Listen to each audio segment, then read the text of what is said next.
वेश धारण करके वहां प्रकट हो गए।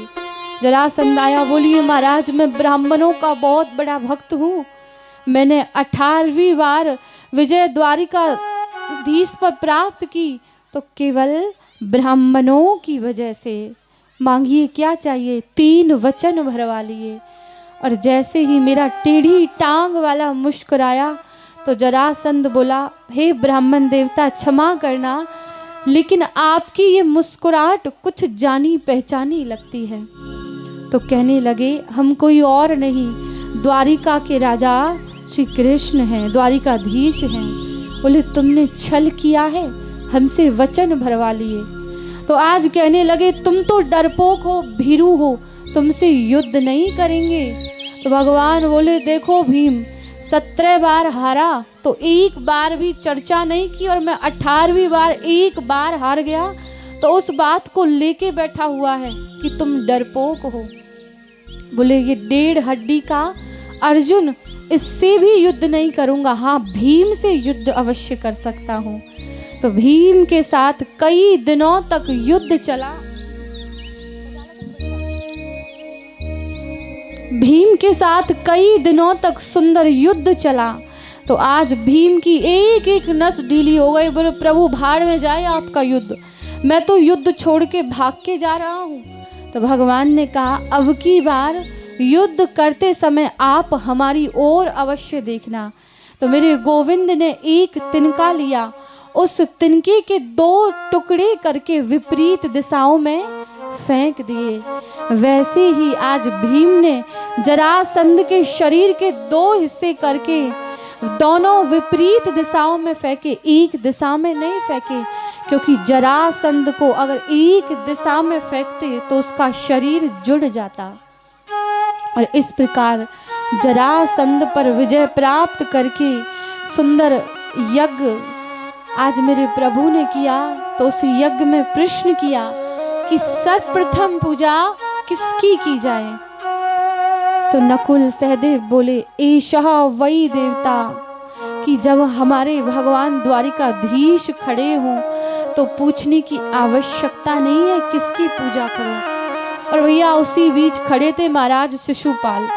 क्रोध आया, आज छोड़ूंगा नहीं, इसी के कारण आज मुझे उस डोली में भागना पड़ा जिसमें मैं रुक्मणी को ब्याह के ले जाता। अनेकों गाली देने लगा, और 100 से ऊपर जैसे ही गाली हुई तो मेरे भगवान ने सुदर्शन चक्र निकाला, उसका सर धड़ से अलग कर दिया, उसका उद्धार किया। तो ऐसी सुंदर लीला मेरे प्रभु ने की। तो परीक्षित जी ने प्रश्न किया, प्रभु आपने भगवान के सुंदर सुंदर चरित्र सुनाए, लेकिन कोई ऐसा एक चरित्र सुनाइए जिसमें भगवान की दीन बंधुता और भक्त वत्सलता के बारे में वर्णन किया जाए। भगवान बोले कि आज ऐसे भगवान ने सुंदर लीला की थी, एक भक्त पर कृपा की, और ऐसे भगवान के सखा हैं। कौन है? कृष्ण शासीद सखा कशिद, ब्राह्मणो ब्रह्मवेत्तमा, विरक्तः इंद्रियार्थेषु, प्रशांतात्मा जितेन्द्रिया।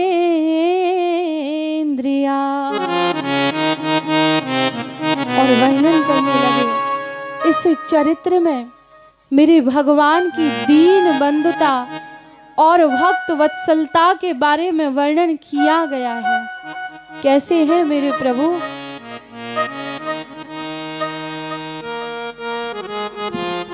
कैसे हैं भगवान? कृष्ण शासीद सखा कशिद, ब्राह्मणो ब्रह्मवित्तमा। ऐसे भगवान के कोई सखा है, नाम नहीं बताया। कैसे सखा है? विरक्तः इंद्रियार्थेषु, प्रशांतात्मा जितेन्द्रिया। बिल्कुल विरक्त है, प्रशांत चित्त, और मन में कोई लालसा नहीं है। और नाम है सुदामा। सुदामा का अर्थ है सु माने सुंदर, दाम माने रस्सी, जिसने ये जीवन रूपी रस्सी मेरे गोविंद के चरणों में समर्पित कर दी हो, ऐसे श्री सुदामा जी महाराज हैं। और कैसे हैं सुदामा जी? सा बाग यया तस्य गुणान गृहीते करऊ चा यत कर्म करऊ मनुष्य। कर्म करते हैं, कभी भगवान से कोई शिकायत नहीं रखते सुदामा जी। और भगवान से क्या मांगते हैं? प्रभु जीवन भर केवल आपका आशीर्वाद बना रहे, और कुछ नहीं चाहिए। और आज सुदामा जी की स्थिति देखो, कितना प्रेम। हर जगह ब्रह्म का चिंतन करते हैं, हर जगह ब्रह्म का दर्शन करते हैं। एक बार की बात, एक सुंदर कथा कि भगवान श्री द्वारिकाधीश एक वृक्ष पर चढ़े, वृक्ष पर चढ़े हुए थे। सुदामा जी नीचे खड़े हुए थे। एक एक करके आज सुदामा जी को फल देते गए। तो आज सुदामा जी ने फल चखा, तो एक फल खाया, जितने फल दिए उतने फल खाते गए। तो द्वारिकाधीश सोचने लगे कि ये सुदामा सारे फल खाए जा रहा है, फल मैं तोड़ रहा हूँ और फल सुदामा खा रहा है। और जैसे ही द्वारिकाधीश ने फल चखा तो फल कड़वा निकला। समझ गए, वाह सुदामा, इन फलों को इसलिए खाया कहीं मेरे द्वारिकाधीश का मुख खट्टा ना हो जाए, मेरे द्वारिकाधीश का मुख कड़वा ना हो जाए, इसलिए फल को खाया। और कैसे हैं सुदामा जी?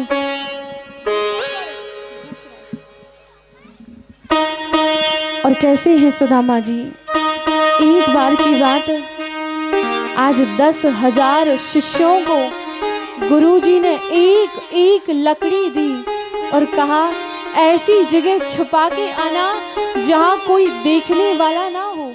तो एक शिष्य गया, उसने नदी में छुपाई। एक शिष्य गया भैया, उसने वृक्ष के ऊपर छुपाई। एक गया बहती हुई धारा में उसने छुपाई। और आज सुदामा जी की बारी आई, गुफा में गए तो वहां मेरे द्वारिकाधीश के घुंघरुओं की आवाज सुनाई दी। नदी में गए, लकड़ी को छुपाने लगे तो वहां भी मेरे कृष्ण का दर्शन हुआ। और आज वृक्ष पर चढ़े तो वहां भी मेरे कृष्ण का मोर मुकुट पंख हिलता हुआ दिखाई दिया। और कहने लगे, लाला तू क्या यही चाहे कि तेरो मित्र तेरो बाल सखा हार जाए? क्या तू मोकू जितानो ना चाहे? अनेकों जगह गए, भूमि में गाड़ने का प्रयास किया तो मंद मंद मुस्कुराहट उस भूमि में दिखाई दी। सुबह से शाम हो गई, सब सखा वापस लौट गए, सुदामा जी नहीं पहुंचे। और जो गोप ग्वाल सखा थे गुरुजी से बोले, गुरुजी जीतने वाले की तो पता नहीं, लेकिन हारने वाले की अवश्य पता है कि सुदामा हरा है। गुरुजी ने देखा कि सुदामा जी सामने से आ रहे हैं और वो भी लकड़ी हाथ में वापस लेकर। गुरुजी ने पूछा, बेटा सुदामा एक बात बता, क्या तुझे ऐसी कोई जगह नहीं मिली जहां तू इस लकड़ी को छुपा सके? बोले, गुरुजी गुफा में गया तो वहां टेढ़ी टांग वाले की ये मंद मंद मुस्कुराहट दिखाई दी। बहते हुए जल में उस लकड़ी को छुपाने लगा तो वहां मोर मुकुट पंख दिखाई दिया। वृक्ष पर गया तो वहां मेरे द्वारिकाधीश का दर्शन हुआ। एक भी जगह ऐसी नहीं मिली कि जहां मुझे भगवान का दर्शन ना हो।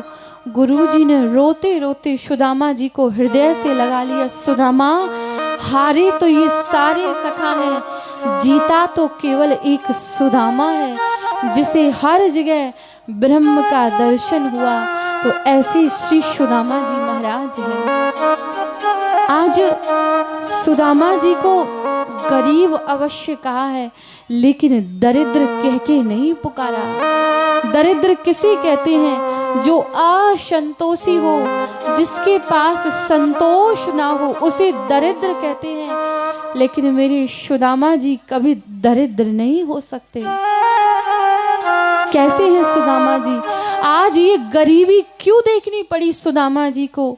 ये गरीबी तो भैया द्वारिकाधीश के पल्ले पड़ने वाली थी, लेकिन उस गरीबी को स्वयं सुदामा जी ने धारण कर लिया। क्यों?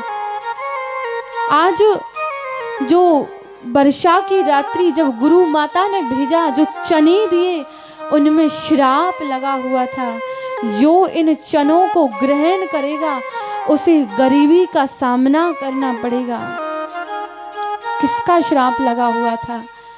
आज कुछ चोर एक राजा के यहाँ गए और जाके वहां से चोरी करके कुछ सामान ला रहे थे, तो रास्ते में देखा कि पीछे से कुछ सैनिक आ रहे हैं, तो एक बूढ़ी वृद्ध गरीब की कुटिया में जाकर छिप गई।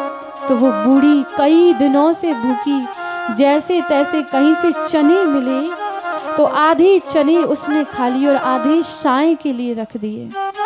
चोर आए, भूख लगी हुई थी तो सारे चने उठा लिए और जैसे ही खाने को तैयार हुए, सैनिकों को आते देखा तो दौड़े दौड़े आगे बढ़े, तो आज आश्रम में जाकर छुप गए और वो चने वहीं भूल आए।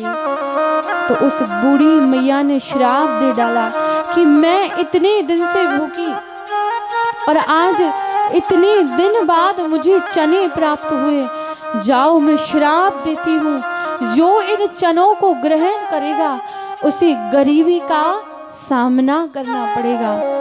और ये बात सुदामा जी जानते थे, कोई नहीं जानता। सोचा अगर ये चने